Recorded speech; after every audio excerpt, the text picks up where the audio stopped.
Welcome to all daily previous year questions general Tamil வந்து பார்த்துட்ருக்கோம். இன்றைக்கான 100 கேள்விகள் வந்து பார்க்கலாம். டெய்லி ப்ரீவியஸ் இயர் கொஷின் பார்க்குறத ஒரு ஹேபிட்டாக வச்சுக்கோங்க. ஏன் அப்படின்னா இப்போ இருக்க சுச்சுவேஷனுக்கு குரூப் எவ்வளோ டஃப்பாக கேட்டாங்கன்னு உங்களுக்கே தெரியும். 150 போகிறதுன்றது எவ்வளோ கஷ்டம் அப்படின்னு சொல்லி தெரியும். ஜிகேலாம் எப்படி கேட்டிருந்தாங்கன்னு உங்களுக்கே தெரியும். தமிழுமே கொஞ்சம் டஃப்பாக தான் இருந்துச்சு சரியா. ஸோ நம்ம daily previous year question analyse பண்ணால் தான் 90+ கண்டிப்பாக போட முடியும். சரி வாங்க இன்றைக்கான 100 கேள்விகள் வந்து பார்க்கலாம். ஓகேவா, பார்க்கலாமா? தமிழுக்கு கதி என்று பெரியோர்களால் போற்றப்பட்ட நூல்கள் அப்படின்னு பார்த்தீங்கன்னா கம்ப ராமாயணமும் திருக்குறளும் வந்து சொல்லலாம் சரியா. அடுத்தது தவறாக பிரிக்கப்பட்டுள்ள சொல்ல எடுத்தெழுத சொல்லியிருக்காங்க சரியா. அப்போ ஆப்ஷன் சி வந்து வரும். சேதாம்பல் எப்படின்னா சேது கூட்டல் ஆம்பல்னு சொல்லி பிரிச்சிருக்காங்க. இதுதான் நமக்கு தவறானது சரியா. அடுத்தது தமக்குரியர் பிரித்தெழுத சொல்லியிருக்காங்க. நம்ம எப்படி பிரித்தெழுதலாம்? தமக்கு கூட்டல் உரியர் அப்படின்னு சொல்லி சந்தி பிழையற்ற தொடரை கண்டுபிடிக்க சொல்லியிருக்காங்க. பாருங்க, இசை இத்து வருமா? தமிழில் வழி நாடக தமிழுக்கு இயக்கமில்லை அப்படின்னு சொல்லி எழுதலாம். ஓகேவா. அடுத்தது பொறுத்துக 6th to 8th இருக்க கழைச்சொல் விரிவாக்கம் படிச்சுக்கோங்க. அதில் கூட ஒரு கொஷின்ஸ் வந்து கேட்டிருந்தாங்க. ரெசனன்ஸ்னால் என்ன? இப்போ குரூப் 2ல் வந்து கேட்டிருந்தாங்க. பேரறிவாளர் அப்படின்னு சொல்லியும் ஒரு கொஷின்ஸ் வந்து கேட்டிருந்தாங்க. ஸோ 2 கேள்விகள் வருது. கலைச்சொல்லேருந்து நல்லா படிச்சுக்கோங்க. உருப்பன் அப்படின்னு பார்த்தீங்கன்னா மோர் ஆஃப் மீ, ஒழியன் அப்படின்னு பார்த்தீங்கன்னா ஃபோனோமி, அகழாய்வு அப்படின்னா எக்ஸ்வேஷன், கல்வெட்டில் அப்படின்னு பார்த்தீங்கன்னா எபிகிராஃபி. Answer option D. ஒளி வேறுபாடு அறிந்து பொருளை பொருத்த சொல்லியிருக்காங்க சரியா. அப்போ களை அப்படின்னு பார்த்தீங்கன்னா நீக்கிறது. ஓகேவா. இப்போ வயலில் களை அப்படின்னு என்ன சொல்லுவாங்க? இந்த வேண்டாத செடியெல்லாம் நீக்கு அப்படின்னு சொல்லுவாங்களா, அதுதான். களை அப்படின்னு பார்த்தீங்கன்னா மூங்கில் என்ன சொல்கிறாங்க? களை. அந்த களைக்கும் இந்த களைக்கும் டிஃப்ரென்ஸ் என்னன்னு பார்த்துக்கோங்க. தலை அப்படின்னு பார்த்தீங்கன்னா விலங்கோட தலையை வந்து சொல்கிறாங்க. தலை அப்படின்னு பார்த்தீங்கன்னா தலைக்கிறத தலை அப்படின்னு சொல்லி சொல்கிறாங்க சரியா. ஒளி வேறுபாடு அறிந்ததுலேருந்து 2 கேள்விகள் கேட்பாங்க. ஓகேவா, நம்ம கண்டிப்பாக பார்த்துக்கணும். அவன் நல்லன் எவ்வகை பெயர் அப்படின்னு பார்த்தீங்கன்னா அவன் நல்லவன். அப்போ நல்லவன் அப்படின்னா அவனோட குணத்தை வந்து சொல்லுது. அப்போ நம்ம அது என்ன வரும் அப்படின்னா குணப்பெயரில் வந்து வரும் சரியா. கதிர்வேல் வெற்றிலை தின்றான் அப்படின்னு பார்த்தீங்கன்னா கதிர்வேல் என்ன பண்ணுறான்? இனங்குறித்தல். அதுக்கு இனமாக வந்து சொல்கிறாங்க. வெற்றிலை என்ன பண்ணுறான்? சாப்பிட்றான். ஓகேவா. அதுக்கு இனமாக சொல்கிறதுனால அது என்ன சொல்கிறோம் அப்படின்னா இனம் குறித்தல் அப்படின்னு சொல்லி சொல்லுவோம். பொருந்தாத இணைய தேர்ந்தெடுக்க சொல்லியிருக்காங்க சரியா. தடக்கை. ஓகேவா. சால உரு நனித்தவ கூர்களி வந்துச்சுன்னா தடன்னு சொல்லி போடுவோம். நெக்ஸ்ட்டு நின்னகர் அப்படின்னா 6ஆம் வேற்றுமை தொகை. இதுவும் ரைட்டு தான். மடக்கொடின்றது தப்பு. வினைத்தொகைன்னு கொடுத்துருக்காங்க. வினைத்தொகைன்னு என்ன? 3 காலத்துக்கும் பொருந்தி வரதான் வினைத்தொகை. இந்த மடக்கொடி படித்து பார்த்தா அந்த மாதிரி வராது சரியா. வாழ்தல் தள்ள வந்தால் தொழிற்பெயர்னு உங்களுக்கே தெரியும் சரியா. சரி, ஒரு சொல் தனித்து நின்று பொருள் தந்துச்சு அப்படின்னா தனிமொழி தொடர்மொழி. 10th இலக்கணத்தில் வந்து நம்ம படிப்போம் சரியா. சேவல் என்பதன் எதிர்ப்பால் பெயர் என்ன அப்படின்னா கோழி. எல்லா அடிகளும் அளவடியாய் வரும் ஆசிரியர்பாவோட வகை எது அப்படின்னா நிலைமண்டில ஆசிரியர்பா. எல்லா அடிகளும் அளவடியாய் வரும் ஆசிரியர்பாவோட வகை என்ன? நிலைமண்டில ஆசிரியர்பா. மோனை வகையை கண்டுபிடிக்க சொல்லியிருக்காங்க சரியா. மோனைனாலே என்ன அப்படின்னா முதல் எழுத்து ஒன்றி வர தொடுப்பது தான் என்ன சொல்லுவாங்க அப்படின்னா மோனைன்னு சொல்லியிருக்காங்க. இதில் நமக்கு கூழை மோனை அப்படின்னு சொல்லி கேட்டிருக்காங்க. கூழை மோனைனா என்ன அப்படின்னா 1 2 3 வந்ததுன்னா நம்ம என்ன சொல்லுவோம் அப்படின்னா கூழை மோனை அப்படின்னு சொல்லுவோம். பாருங்க, 2லையும் 3லையும் நமக்கு என்ன வந்திருக்கு? முதல் எழுத்து ஒன்றி வந்திருக்கு. ஸோ அதை வந்து நம்ம என்ன சொல்லுவோம்? கூழை மோனைன்னு சொல்லுவோம். நம்ம மோனைக்கு ரூல்ஸ் என்ன அப்படின்னு கண்டிப்பாக படித்து வச்சுக்கோங்க. பொருள் அறிந்து பொருத்த சொல்லியிருக்காங்க. ஒழ்காமை அப்படின்னா தளராமை, விழுமம் துன்பம், திண்ணியவர் அப்படின்னா வலியர், வீரு அப்படின்னா சிறப்பு அப்படின்னு சொல்லி வரும் சரியா. அறிவற்றம் காக்கும் கருவி செருவார்க்கும் உள்ளிலக்க லாகா அரண். இக்குறட்பாவில் அற்றம் என்ன அப்படின்னா அற்றத்தோட பொருள் என்ன அப்படின்னு கேட்டிருக்காங்க. அப்போ அழிவு அப்படின்னு வரும். கற்பெனும் பெயர தொன்றும் கலினிடம் புரிய கண்டேன். யாரை குறிக்கும்? சீதையை குறிக்கும். அடிக்கடி படிச்சுக்கிறீங்க இந்த கொஷின் சரியா. குறிப்பினால் உணரும் கொள்கையான் யார் அப்படின்னு பார்த்தீங்கன்னா ராமன் தான். இப்போ குரூப் 2ல ஒரு கொஷின் கேட்டாங்க. அனந்தகன்னா யாரு அப்படின்னு சொல்லி கொஷின் கேட்டாங்க சரியா. அனந்தகன்னா யாரு? ராமன் அவர்கள் தான். குரூப் 2 எழுதிருந்தீங்க அப்படின்னா உங்களுக்கு தெரியும். அனந்தகன்னா யாரு? ராமன் வந்து சொல்லியிருந்தாங்க.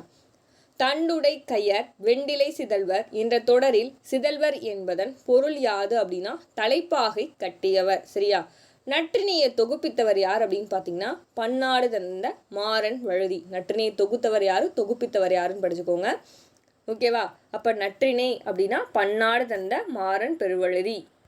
பொறுத்துக செரு அப்படின்னா வயல், வித்து உங்களுக்கே தெரியும் விதை, யானை அப்படின்னா புது வருவாய், வட்டி அப்படின்னா பனையோலை பெட்டி. மணநூல் என அழைக்கப்படும் நூல் என்ன அப்படின்னா சீவக சிந்தாமணி. ஓகேவா? திருத்தக்க தேவர். சரியா? மணிமேகலை யாரு? சீத்தலை சாத்தனார். மணிமேகலை சீத்தலை சாத்தனார். சிலப்பதிகாரம் இயற்றியவர் யாரு? இளங்கோவடிகள். குண்டலகேசி ஐம்பெருங்காப்பியமா ஐஞ்சிருங்காப்பியமா அப்படின்னு சொல்லி கீழே கமெண்ட் பாக்ஸில் கமெண்ட் பண்ணுங்க. தேவியும் ஆயமும் சித்திராபதியும் மாதவி மகளும் மாதவர் கண்டலும். சரியா? இதுல ஆயம் என்பதோட பொருள் என்ன அப்படின்னு கேட்டிருக்காங்க.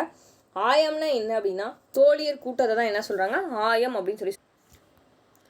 முல்லையும் குறிஞ்சியும் முறையிற் திரிந்து நல்லில் பிளந்து நடுந்துயர் உரத்து என்ற அடிகள் அமைந்துள்ள நூல் அப்படின்னு பார்த்தீங்கன்னா சிலப்பதிகாரம். சிலப்பதிகாரத்தை இயற்றியவர் யாரு? இளங்கோவடிகள். மணிமேகலை யாரு? சீத்தலை சாத்தனார் வந்து வருவாங்க. பரிபாடல் கீராந்தையர். அகநானூறு எட்டுத்தொகை நூல்களில் ஒன்று தான் என்ன அப்படின்னா அகநானூறு. சரியா? நெஞ்சு எல்லும் சிலப்பதிகாரம் என்றோர் மணியாரம் படைத்த தமிழ்நாடு என்ற தொடரை பாடியவர் யார் அப்படின்னா மகாகவி பாரதியார் அவர்கள் வந்து பாடியிருப்பாரு. ஜோசப் என்னும் பெயரின் தமிழாக்கம் அப்படின்னு பார்த்தீங்கன்னா வளன். குரூப் 4 இந்த கொஸ்டின்ஸ் வந்து கேட்டிருந்தாங்க. ஜோசப் என்னும் தமிழ் பெயரின் தமிழாக்கம் அப்படின்னு பார்த்தீங்கன்னா வளன். போலி புலவர்கள் கூட்டம் பெருகாமல் தலையை வெட்டிய புலவர் யார் அப்படின்னா ஒட்டக்கூத்தர் தான் என்ன பண்ணியிருப்பாருன்னா போலி புலவர்கள் கூட்டம் பெருகாமல் தலையை வந்து வெட்டியிருப்பாரு. அடுத்தது தொல்காப்பியம் குறிப்பிடும் புலன் என்னும் இலக்கிய வகை நூல் அப்படின்னு பார்த்தீங்கன்னா புலன் அப்படின்னு பார்த்தீங்கன்னா பல்லு. சரியா? புலன் அப்படின்னா பல்லு. ஓகேவா? கலம்பகம் என்னது? 96 வகை சிற்றிலக்கியங்கள் உண்டு. களம் கூட்டல் பகம் அப்படின்னு சொல்லி பிரிப்பாங்க. சரியா? 18 உறுப்புக்கள் கலம்பக உறுப்புக்கள். சரியா? அடுத்தது ஆண்பால் பிள்ளை தமிழுக்கும் பெண்பால் பிள்ளை தமிழுக்கும் பொதுவான பருவங்கள் அப்படின்னா 7. 10th வந்து படிச்சிருப்பீங்க. சரியா? பொறுத்துக்க பாருங்க. சரம் அப்படின்னா சரதம் அப்படின்னு பார்த்தீங்கன்னா வாய்மை. பவித்ரம் தூய்மை. பெருமாள் அப்படின்னா அரசன். பெருமாள்னா என்ன? அரசன். மக்கோததி அப்படின்னு பார்த்தீங்கன்னா கடல். சரியா? நோட் பண்ணி வச்சுக்கோங்க. இதெல்லாம் கொஞ்சம் டிஃப்ரெண்ட்டாக இருக்குது. தாயுமானவர் பிறந்த ஊர் திருமறைக்காடு வேதாரண்யத்தில் வந்து பிறந்திருப்பார். சரியா? தாயுமானவர் பிறந்த ஊர் திருமறைக்காடு வேதாரண்யத்தில் பிறந்திருப்பார். இவருக்கு நினைவில்லம் எங்கே இருக்குது அப்படின்னு சொல்லி கீழே கமெண்ட் பாக்ஸில் கமெண்ட் பண்ணுங்கள். பழைய புக்கில் வந்து கொடுத்துருப்பாங்க. மனுமுறை கண்ட வாசகம், ஜீவகாருண்ய ஒழுக்கம் இதெல்லாமே யாருது? ராமலிங்க அடிகளாரது. சரியா? தொண்டு செய்வாய் தமிழுக்கு துறைத்தோறும் துடித்தெழுந்தே ஏனென்று தமிழை தட்டி எழுப்பியவர்கள் யார் அப்படின்னு பார்த்தீங்கன்னா பாரதிதாசன் அவர்கள் வந்து எழுப்பியிருப்பாங்க தமிழை தட்டி. தமிழன் என்றோர் இனம் உண்டு, தனியே அவருக்கு ஒரு குணம் உண்டு. ஃபேமஸ் லைனு யாருது அப்படின்னா நாமக்கல் கவிஞர் அவர்கள். சரியா?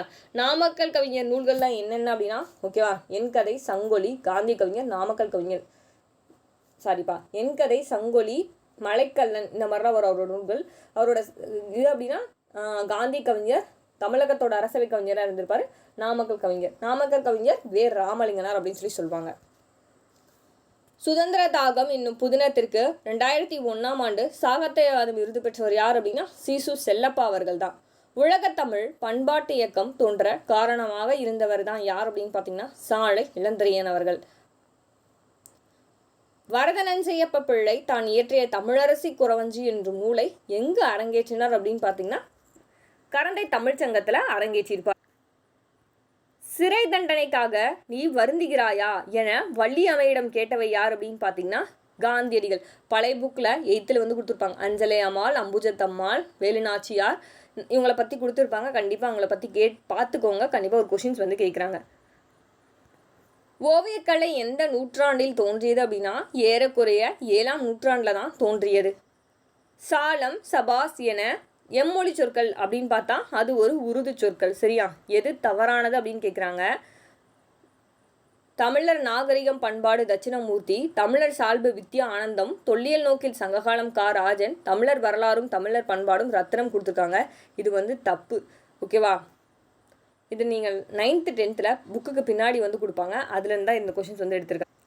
தமிழ் பேரவை செம்மல் என்னும் பட்டம் சி வேங்கடசாமி நாட்டாருக்கு வழங்கிய பல்கலைக்கழகம் அப்படின்னா மதுரை பல்கலைக்கழகம் தான் வந்து கொடுத்துருக்கு. தந்தை பெரியாரால் வைக்கம் போர் நடத்தப்பட்ட ஆண்டு 1924. சரியா? தெற்காசியாவின் சாக்ரட்டின்னு சொல்லி யாரை சொல்லுவாங்க? தந்தை பெரியார். இவருக்கு யுனெஸ்கோ வந்து பட்டம் கொடுத்துருப்பாங்க பெரியாருக்கு பெண்கள் மாநாட்டில். சரியா? பெரியார்னு சொல்லி பட்டம் கொடுத்தவர் யார் அப்படின்னு பார்த்தீங்கன்னா தர்மாம்பாள் அவர்கள் வந்து கொடுத்துருப்பாங்க. இதெல்லாம் நீங்கள் படிச்சிருப்பீங்க. தமிழர்களிடம் இன்று பரவியுள்ள பெருநோய் அப்படின்னு பார்த்தீங்கன்னா மனக்கொடை தான். சரியா? மனக்கொடை தான் தமிழர்கிட்ட பரவி இருக்கு. அடுத்தது புறம் அப்படின்னா ஊர்.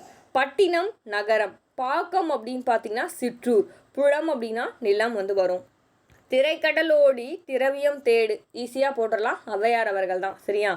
நோய்க்கு முதல் காரணம் உப்பு தான். நம்ம உப்பு அதிகமாக சேர்க்கறதுனால தான் நமக்கு நோயே வந்து வருது. அடுத்தது, சமரச கோயிலை அமைத்து சென்றவர் யார் அப்படின்னா ராமலிங்க சுவாமிகள் தான் சமரச கோவிலை அமைத்து சென்று.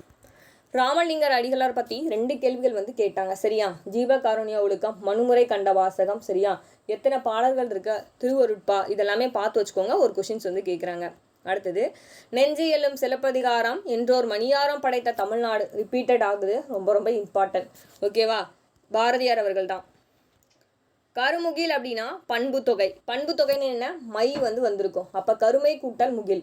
வைவேல் அப்படின்னா உரிச்சொற்றொடர். உணர்மீன் அப்படின்னு பார்த்தீங்கன்னா ஏவல் வினைமுற்று. அழிக்குவேன் அப்படின்னு பார்த்தீங்கன்னா தன்மை ஒருமை வினைமுற்றுல வந்து வரும். சரியா? புலனழுகற்ற அந்தாளான என்ற தொடரால் குறிப்பிடப்படும் சான்றோர் யார் அப்படின்னு பார்த்தீங்கன்னா கபிலர். மிஸ்ஸை என்பதன் பொருள் என்ன அப்படின்னு பார்த்தீங்கன்னா மேலேன்னு வரும். ஆனால் இங்கே எதிர்ச்சொல் தான் கேட்குறாங்க. அப்போ கீழேன்னு சொல்லி வரும். சரியா? நெக்ஸ்ட், திருமழை முருகன் பள்ளு கூறும் நெல் வகையில் கூறாத நெல் எது அப்படின்னா காடை சம்பா. ஓகே.